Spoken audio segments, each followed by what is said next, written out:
মান রানি ফাকাত রায়াল হক। নবী বলছেন যে আমাকে দেখলো সে হককে দেখলো।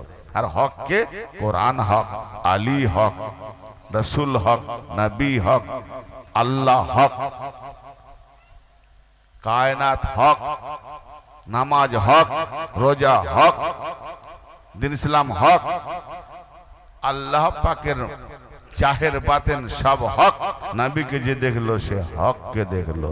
কি কি দেখলাম? সবাই তো দেখেছে, সবাই দেখেছে। আখেরে নবী তার জুব্বাখানা হযরত ওয়াইস করনি আলাইহির রহমাকে পাঠিয়ে বলছে, বলে দিও জুব্বাটা পরিধান করে আমার উম্মতের জন্য যেন মাগফিরাতের দোয়া করে। জোরে বলেছে। সাহাবাদেরকে দিলেন না কেন? সাহাবারা তো নবীর পেছনে ইক্তেদা করে নামাজ পড়েছেন, নবীর সান্নিধ্য লাভ করেছেন। তো সাহাবারা জলিলুল কদর সাহাবী, নবীর সঙ্গে ছিলেন। এ সাহাবা, তুমি আমার জুব্বাটা পরে আমার উম্মতের জন্য মাগফিরাত দোয়া করবে। দিলেন না? যিনি নবী কোনদিন ওয়াইসকে দেখেননি, যে ওয়াইস, ভালো করে ভাববেন, যে ওয়াইস কোনদিন নবীকে চামড়া চোখে দেখেননি, হ্যাঁ, আর নবী বলছেন আমি করণনগর থেকে ওয়াইস নামের একজন ব্যক্তির সুগন্ধ পাচ্ছি। জোরে বলেন সুবহানাল্লাহ। আর হযরত আলী আর হযরত ওমরকে বলছেন তোমরা দুজনে জুব্বাটা পৌঁছে দিও ওয়াইসের কাছে আমার ওফাতের পর, এবং জুব্বা পরিধান করে বলবে আমার উম্মতের জন্য মাগফিরাতের দোয়া করতে। সুবহানাল্লাহ। সাহাবাদের মর্যাদা তো উপরে। ওয়াইস করনি যদি দেখা করতেন সাহাবা হয়ে যেতেন, দেখা না হওয়ার জন্য আউয়াল তাবি। তো উনি দোয়া করবেন নবী পাকের উম্মতের গুনাহ মাফের জন্য। নবীর দোয়া যথেষ্ট নয় কি? একটু ভাবেন, আমার নবী পাকের দোয়া কি যথেষ্ট নয়? তো উনি তো দোয়া, নবী দোয়া করে দিতে পারতেন, কিন্তু কেন, কি জন্যে? এখানে উম্মতের মাঝে এই জিনিসটা ভাবতে হবে যে নবী নবী নবী নবী নবী নবী করলে হবে না। নবীকে ভালোবাসতে গেলে জান ফেদা ইশক দেওয়ানা মোহাম্মত করতে হবে। ওয়াইস কেমন মোহাম্মত করতো না দেখে এটাই তার প্রমাণ দিয়ে গেলেন নবী মুস্তাফা। হ্যাঁ, আর আমরা সেজে গুজে দেওয়ানা। জুম্মার দিন মসজিদে গেলে মনে হবে ফেরেশতা আসতেছে,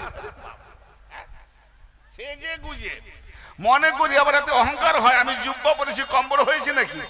এক জাররা যদি রিয়া অহংকার এসে যায় যে আমি 5 ওয়াক্ত নামাজি, জুম্মার নামাজ মে হাজি, আমি গাজি, শেষ শেষ। আল্লাহ তোমার রিয়া দেখবে না, জুব্বা হুব্বা সব দেখবে না। যতটা নমনীয় হতে পারো, যত ছোট হতে পারো, যে না না আমি কি, এক ফোঁটা নাপাক পানির আমি তৈরি, আমার দাম কতটা, কিচ্ছু ভাববেন না। হে আল্লাহ, আমি যে নাপাক এক নুতফা নাপাক পানির তৈরি, এটা কি পাক করতে নিজেকে পেরেছি? আমি তো নাপাক থেকে তৈরি, আমি কি নিজেকে পাক করতে পেরেছি? তো যদি নিজেকে না পাক করতে পারি, তো আমার উজু কোনটাকে পাক করছে, দেহকে না নফসকে? দেহটাই পাক হচ্ছে, নফস তো পাক হয় না, নফস তো নাপাক থেকে তৈরি। অবাক লাগছে? আমার বাবজিরা দাঁতে হাত দিচ্ছে, কি বলছে গো? তো আমার নবী ইশক করতে হবে, ইশক মোহাব্বত। আর ইশক মোহাব্বত নিজে নিজে হয় না। বিয়ে পড়ানো যেমন নিজে নিজে হয় না, কাউকে দিয়ে পড়াতে হয়, তবে ইজাব কবুল হয়। ইশক মোহাব্বত কোনো না কোনো একজন হাদি ওলি ধরতে হয়, আর সেই ওলি সাজরাটা দেখতে হয় আলী পর্যন্ত গেছে কিনা, নবী মুস্তাফা পর্যন্ত গেছে কিনা। আবার সেই বায়াতটাও দেখতে হবে হাতে ধরে করছে না পাট্টা ধরে করতেছে। কোরআন কি বলছে? গাউস পাক দস্তগীর, খাজা বাবা দস্তগীর। দস্তগীর মানে হাত पकड़ने वाला, আজকে দেখি পাট্টা গির, পাট্টা पकड़ने वाला। কোরআনের খেলাফ। তো অনেক রকম ভেজাল আসবে।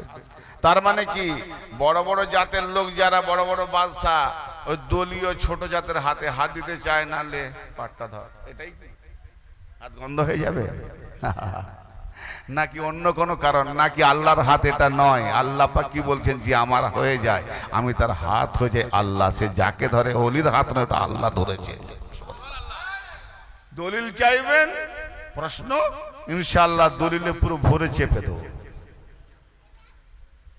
জি, কারণ আমি আপনাদের এই কয়েকশো লোকের মাঝে নয়, সোশ্যাল মিডিয়াতে ওয়ার্ল্ডে চলছি আমার বক্তব্য, এবং সমস্ত আমার তাকরীরের যদি বিরোধিতা কেউ করতে যায় তাদের কাছে আমার চ্যালেঞ্জ আছে যে দলিল যদি কাটতে পারো আমি তোমার দলে চলে যাব।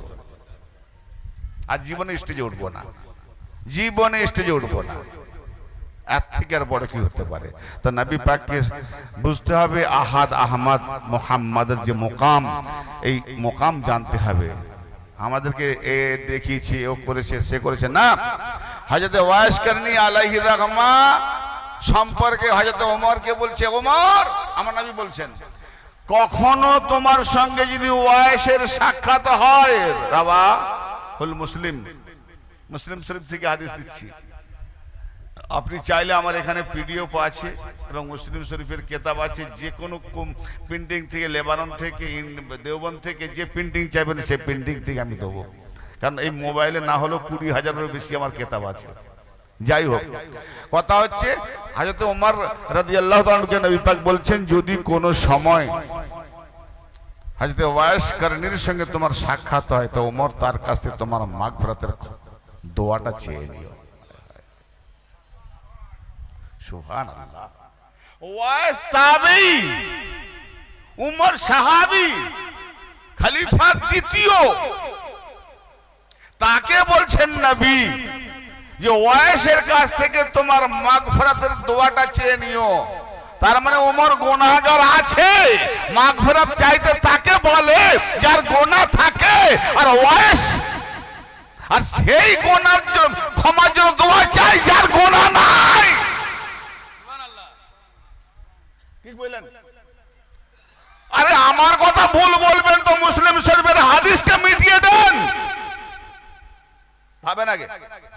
তাকে দোয়া করতে বলে। আমি যে ডাক্তারের কাছে যাব, যে রোগের মানে এলাজ করতে, সেই রোগে যদি আমার সেই ডাক্তারকে দেখি সে রোগে নিজেই ভুগছে আর আমি থাকবো তার কাছে, ভাই আমার রোগ আমার জিন্দাবাদ থাক, পালাই। ও নিজেই তো ওই রোগে ভুগছে, ঠিক না? তাহলে আমি দেখবো যে রোগে ওই ডাক্তার নাই, তার ওই রোগটা নাই, তবে তার কাছে আমি আমার সেই রোগটা নিয়ে যাবো। কেন ওর রোগ নাই, ও আমার এই রোগ সাফা করবে, চিকিৎসা করবে। তো হযরত ওয়াইসকে দোয়া করতে বলেছে। কথাটা ভাবেন, ওয়াইস যদি গুনাহগার হয়, ওমর যদি গুনাহগার হয়, তো দুই গুনাহগার সমান হলো।